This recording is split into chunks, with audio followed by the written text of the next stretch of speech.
Fiancée doesn't want to introduce me or let me talk to her best friends before marriage, so my fiancée, age 32, doesn't want me, age 28, to talk to her best friends at all before marriage. We have been dating since the last 2.5 years, and those 2.5 years has been mostly public. Public in the sense that both me and her like to post pictures or reels of ourselves from vacations or times together, and we were very clear that we were in a relationship on Instagram. However, she doesn't have many real-life followers from office or personal life on her Instagram. She has around 7 or 8 really good friends who she meets on a regular basis and one cousin. We are both matured adults and decided to get married in the coming year in 2024 November or December since we started dating. So I thought it would be better if I introduced her to my family too last month, so I took her consent and decided to meet with my family at a good restaurant in the city. My family got to know her and they liked her and decided to fix the date for our wedding. But my girlfriend said it would be too early for her to get married this year, so we eventually decided to fix the marriage date for February 2025, 6 months from now. Usually in my city, it's a requirement to book the marriage halls early enough so that you get a proper hall. So I took her consent and discussed with my family and booked a hall for marriage. Few days later, she also went and booked a hall for her side of the party. It is normal to have parties from both bride and groom side in our culture. Basically, so far I have made her meet my family and one female friend of mine who lives in a different town with her BF, and both of the meetings were proper, well-planned meetings. She also met maybe another friend of mine, accidentally, in the mall. I, however, have never met her friends in that manner. Only once or twice I met some friends by accident as I was driving my GF somewhere, and 2-3 of her friends also hopped in and we just spoke a few words as we traveled in the car, but her friends were aware that we were dating, of course. Now, a strange incident happened last week which left me really confused. It was a text from a friend of hers on Instagram. Before this, I had never spoken to this friend of hers except for only once, a year back, when my GF wasn't talking to me as we had a fight, and so I texted this friend of hers and asked her politely to talk to my GF once. As she is a good friend, she said, "Okay, I will surely talk."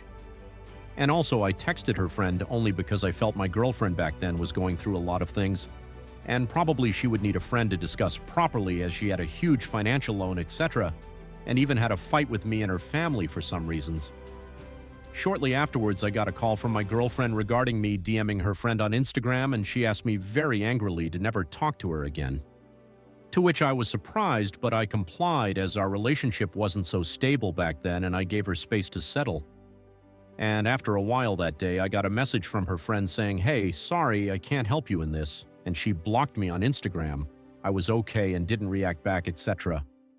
So this was last year's incident. Now this same friend texted me suddenly last week as she was not able to reach my girlfriend over call and she was tensed as what was going on. I politely replied back saying, "Hey, she's all right, probably busy with office work. I will inform my girlfriend that you are trying to reach her." I called my GF and said her friend called, to which she was like, "Oh Lord, what? Why does she have to text you? Please block her on Instagram." I found it very weird to block that friend and immature at the same time, so I told her I won't, so my girlfriend told me that if I won't, then her friend will. Few moments later, I saw I was again blocked on Insta by her friend. Actually, this time around it made me a little angry and I ended up texting her on her other Insta handle and told her, "Hey, how are you doing? I didn't like what you just did and this is not a very respectable way to talk to someone." I also wrote, "If your husband has some self-respect, he should also not text my girlfriend when you guys are having issues." Then she replied saying, "Hey, my husband, me and her were in her life much before you came to her life." After which I politely explained that I didn't mean to break their friendship and only wanted to make their bond better and just felt disrespected for being blocked twice when I wanted to just talk to them once or get to know meet them. So she didn't reply to this and informed my GF, and my girlfriend again came out angrily and was very angry with me as I referred her friend's husband.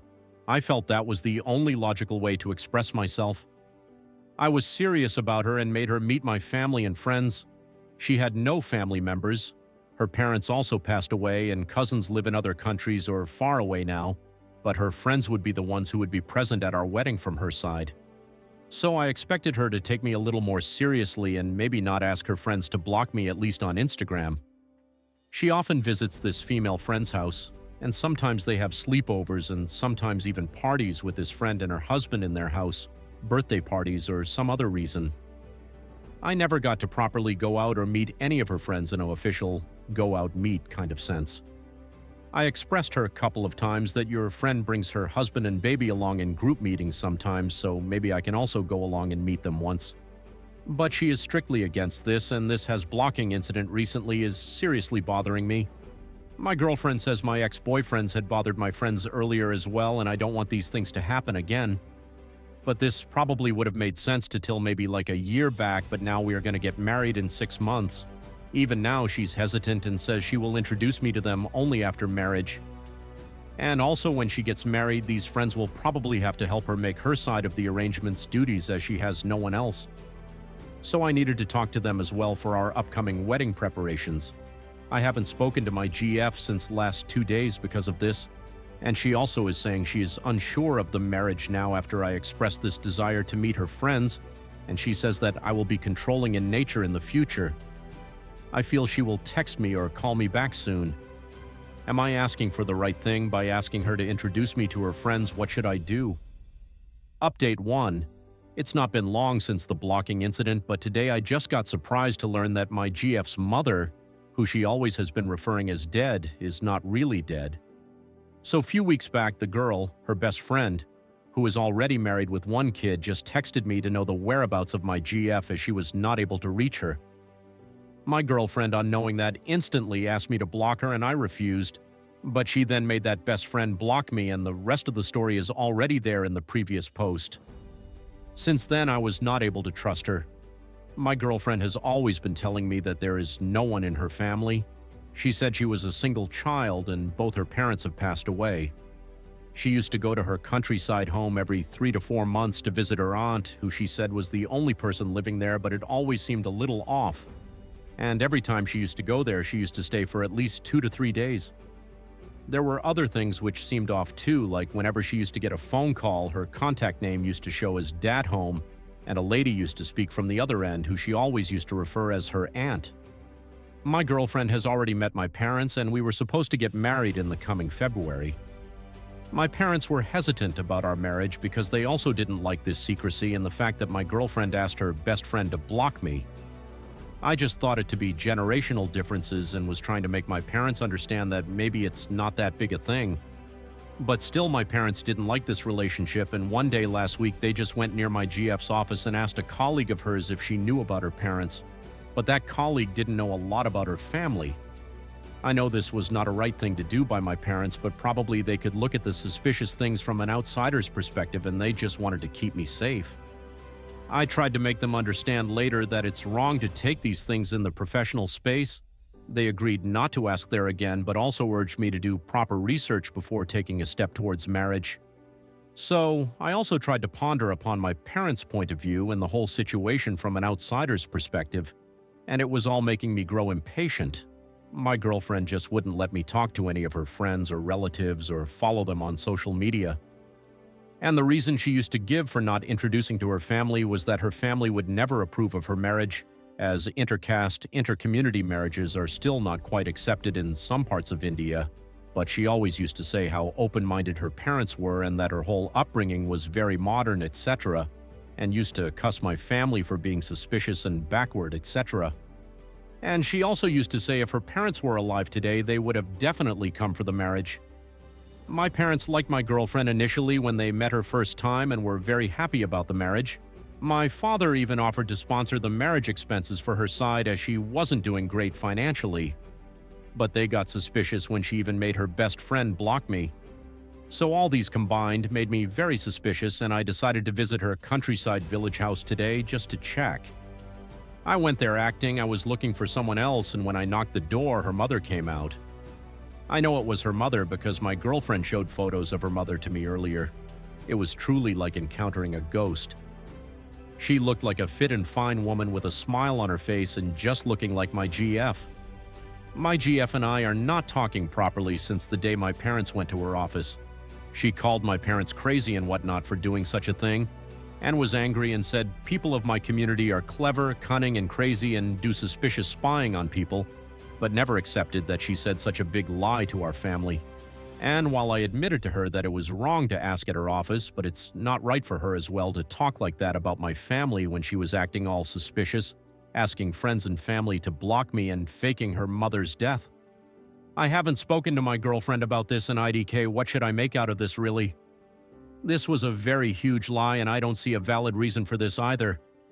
Her father, as I confirmed from locals nearby, had actually passed away, and her mother was living there with her aunt, who was living in a different house just on the adjacent block. I just want to know if there could be any valid reason or judgment that can be applied to this scenario, because I can't think of any. Her mother looked fit and fine to me, roughly around 50 to 60 years of age. Update 2. So it's been a month. Roughly, I posted my question about the weird behavior of my fiancée and her lying about her mother being dead. Today, I thought of posting a small update regarding the entire situation because a lot of you have been asking me for this. After discovering that her mother was still alive, I was shocked for a few days. But gradually, I started to feel better, although I was still eager to understand if I had done anything wrong, especially because I had seen both the good and bad sides of her.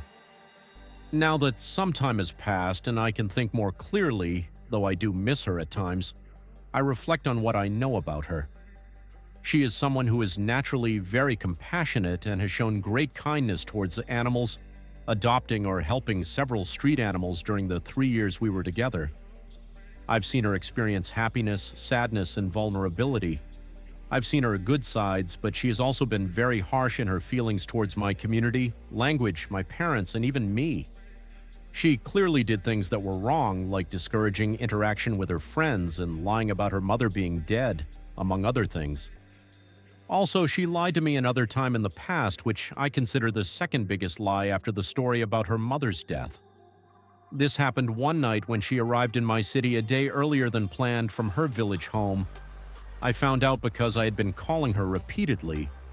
She said she wanted to surprise me, but we didn't end up meeting that day because she asked me not to come over, claiming she was tired and feeling unwell. Later that night, I called her multiple times, but she didn't pick up. The next morning, I went to her flat and discovered she wasn't there. A few hours later, she called me from her friend's phone and explained that she had gone to her friend's house because her friend's boyfriend had come to stay and the watchman wouldn't allow another guy in the flat. So they pretended to be family relatives to cover it up. I forgave her for lying that time and chose to trust her again.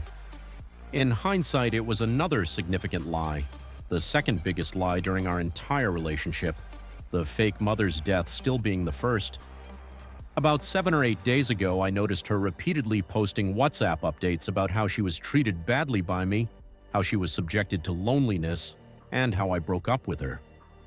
During that time, I attended a party with some guys and girls, and I saw her posting stories that directly defamed me, even though we had already broken up and I had every right to socialize with whomever I wanted. That day, I messaged her after seeing her status updates, partly because I was angry about what she had posted, and partly because I wanted to know the real reason behind her lie about her mother's death. She responded with a lengthy message, but to summarize, she listed the following reasons. 1. She said she lied about her mother being dead because her mother never got her due respect in the past relationship. Her ex probably never let her stay at her mother's village house for more than 2 days. 2. Her ex-BF was roaming around in the city with other girls and probably even cheated on her while her mother was in the hospital. 3. She thought her mother would get proper respect if she lied about her mother being dead like her expired father, who was treated respectfully after his death, according to her. None of the reasons she gave seemed serious enough for me to believe. I pointed out that about 90% of her reasons were related to her ex-boyfriend and asked her why she had to lie about her mother, especially since I had always been supportive regarding her family issues. I told her that her explanations didn't make any sense to me at all. She later told me I was wrong to say she has narcissistic personality disorder. I told that to her once earlier because she never feels sorry and does gaslighting to hide her own errors, etc. And I read online that this could be symptoms of NPD and asked her to get expert help on this. She said she had consulted a psychologist who diagnosed her with CPTSD, which can cause narcissistic traits at times. Even so, I don't see how that justifies creating such a complex story about her mother to deceive both me and my parents, even going as far as to give a specific date for her mother's death anniversary. She was also upset with my parents because they found the whole situation suspicious and started asking questions.